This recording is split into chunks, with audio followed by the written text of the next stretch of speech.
Bwana, mimi sijaelewa kiukweli. Sijaelewa kabisa mechi ya Ivory Coast na Norway.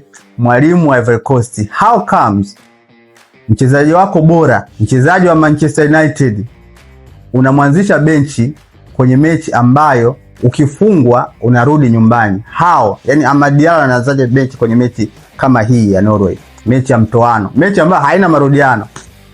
Ukifungwa nyumbani anaanza benchi. Diallo akucheza dakika 30 kwenye mechi kama hii.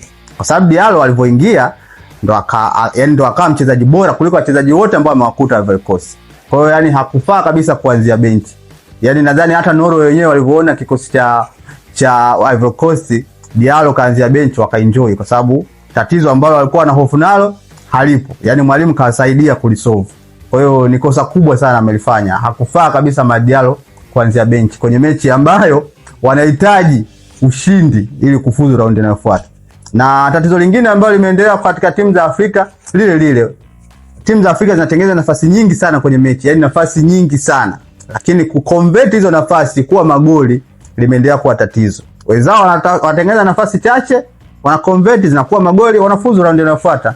Kwa sababu Norway hawajacheza kwamba wametengeneza nafasi nyingi sana, hapana. Wametengeneza nafasi chache sana.